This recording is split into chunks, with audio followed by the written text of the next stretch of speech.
Drugs పట్టుబడితే విద్యా సంస్థల పైన కూడా కేసులు. స్కూళ్ళు కళాశాలల దగ్గర గంజాయి చాక్లెట్ల ఆ, సంస్కృతి ఏంటి? చదువులు చెప్పడంతోనే యాజమాన్యాల బాధ్యత తీరిపోదు. పిల్లల్లో వ్యసనాలను కనిపెట్టాలి. ఎవరైనా మాదక ద్రవ్యాలతో రాష్ట్రంలోకి రావాలంటే భయపడాలి.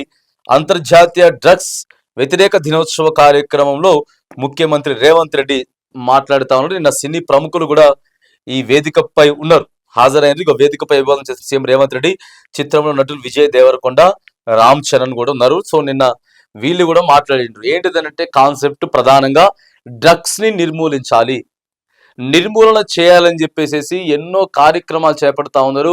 ఎంతో స్క్వాడ్ తిరుగుతా ఉన్నది, పట్టుకుంటా ఉన్నారు. అయినా కూడా ఏదో ఒక రూపంలో డ్రగ్స్ అనేది ఇక్కడికి వ్యాపిస్తా ఉంది. దాన్ని నిర్మూలన చేయాలి అని చెప్పి సో నిన్న ముఖ్యమంత్రి కూడా మాట్లాడినటువంటి సందర్భం అయితే ఉన్నది. ఒకవేళ గంజాయి కానీ డ్రగ్స్ కానీ పట్టుబడితే ఆ స్కూల్ క్యాంపస్ లో కానీ లేదా చుట్టుపక్కలలో కానీ, కాలేజీ క్యాంపస్ లో కానీ చుట్టుపక్కలలో కానీ పిల్లల్ని పాడు చేస్తా ఉన్నారు.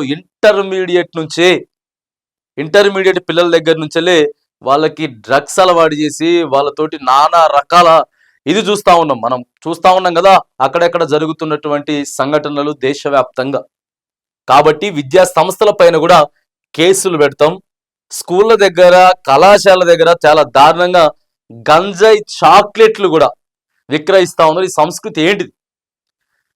పిల్లలు ఎప్పుడైనా సరే వాళ్ళ ఆలోచన విధానం ఈ 15 నుంచి 20 వరకు 5 ఏళ్ళు ఏదైతే ఉందో చాలా స్పీడ్గా వెళ్తూ ఉంటుంది వాళ్ళ బ్లడ్. ప్రధానంగా ఎవరు చర్యలు తీసుకోవాలంటే తల్లిదండ్రులకు సగం బాధ్యత, విద్యా సంస్థలది సగం బాధ్యత.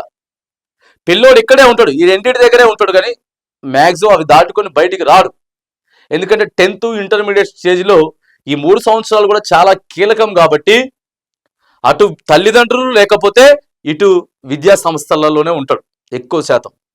కాబట్టి ఇటు విద్యా సంస్థలు కావచ్చు గాక, తల్లిదండ్రులు కావచ్చు గాక మోటివేషన్ చేసి ఎప్పుడైతే ఈ 3 ఏళ్ళు 4-5 ఏళ్ళు 15 నుంచి 20 వరకు దాటేయగలుగుతామో ఇక వాళ్ళకి మెచ్యూరిటీ లెవెల్స్ వచ్చేసి ఆ తర్వాత ఎక్కడో ఒకళ్ళు ఇద్దరు తప్ప ఇప్పుడు ఈ వ్యవస్థ అంతా కూడా చాలా మంది వీటికి అలవాటు పడతా ఉన్నారు.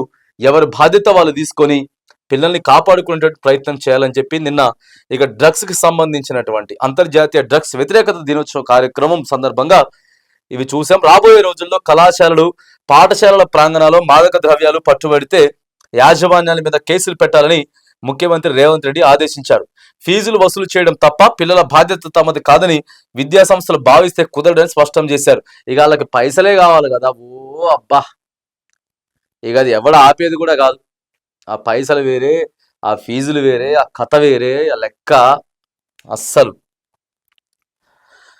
కుదరదని స్పష్టం. స్కూళ్ళు, కళాశాలల దగ్గర కిరాణా దుకాణాల్లో గంజాయి చాక్లెట్లు విక్రయించే సంస్కృతి కనిపిస్తోందని, అలాంటి వాతావరణం ఉంటే విద్యార్థులు వెంటనే పోలీసులకు సమాచారం ఇవ్వాలని సూచించారు. అంతర్జాతీయ డ్రగ్స్ వ్యతిరేకత దినోత్సవం సందర్భంగా మాదాపూర్ శిల్పకళా వేదికలో తెలంగాణ యాంటీ నార్కోటిక్స్ బ్యూరో ఆధ్వర్యంలో గురువారం నిర్వహించిన కార్యక్రమంలో సీఎం పాల్గొన్నారు.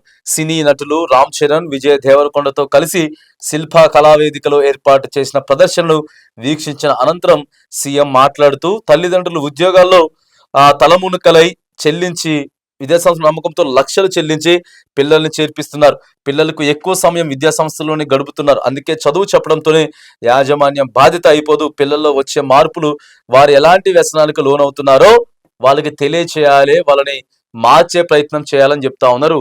దొరికితే కేసులు బుక్ చేయడం కాదండి, ఆ స్కూల్లో, ఆ కాలేజీలో ఒక 2 సంవత్సరాలు సీజ్ చేయాలి. 2 సంవత్సరాలు సీజ్ చేసి ఇగో లేకపోతే మధ్యలో అయితే ఈ ఎండ్ వరకు నడుస్తుంది, ఈ అకాడమిక్ ఇయర్ నడుస్తుంది, తర్వాత 2 అకాడమిక్ ఇయర్లు మీరు మూసుకోవాలని చెప్పాలి. అప్పుడు ఒళ్ళు దగ్గర పెట్టుకొని అవసరం అయితే వాళ్ళు ఒక 2 మనుషులను పెట్టి వీటికి రోజు కాలేజీ చుట్టుపక్కల కానీ, దగ్గరలో కానీ, క్యాంపస్లో కానీ ఎవరు ఏందనేది 2 స్పెషల్ డ్యూటీ వేసుకుంటారు. ఇక స్పెషల్ డ్యూటీ వేయచ్చు వాళ్ళకి. అట్లా చేస్తారు వీళ్ళు. 2 సంవత్సరాలు బంద్ చేస్తే వ్యాపారం మొత్తం పడిపోతుంది కదా. వ్యాపారం పడిపోవడంతో పాటు చెడ్డ పేరు వస్తుంది, ఇవన్నీ వస్తాయి. కాబట్టి అలా కూడా ఒకసారి ఆదేశాలు ఇస్తే వాస్తవంగా విద్యా సంస్థల మీద, వాళ్ళ మీద చాలా అసలు వసూలు చేసుకోవడం తప్ప వేరేది లేదు. ఇలాంటి వాటి మీద కూడా దృష్టి పెట్టాలి. లేకపోతే మీ విద్యా సంస్థల పైన కూడా కేసులు పెడతా ఉన్నారు. పెడుతుందని చెప్పేసి ప్రభుత్వం నిన్న క్లియర్ గా హెచ్చరిస్తా ఉన్నది. ఎందుకంటే తల్లిదండ్రులు బాధ్యత, దయచేసి తల్లిదండ్రులు చెప్పి వాళ్ళు ఇక్కడికి పంపిస్తారు. ఇంటర్మీడియట్ అంటే దాదాపుగా ఇప్పుడు ఎక్కడికి పోయినా కూడా కనీసం 2 సంవత్సరాలలో 4 నుంచి 5 లక్షల రూపాయలు ఖర్చు అవుతా ఉంది. తల్లిదండ్రులు విద్యార్థుల్ని వాళ్ళ పిల్లల మీద పెట్టుబడి పెట్టి మీ దగ్గరికి పంపించినప్పుడు మీ చుట్టుపక్కల ఇవి అన్ని కూడా లేకుండా చూసుకోవాల్సిన బాధ్యత మాత్రం విద్యా సంస్థలు ఖచ్చితంగా చూసుకోవాలి.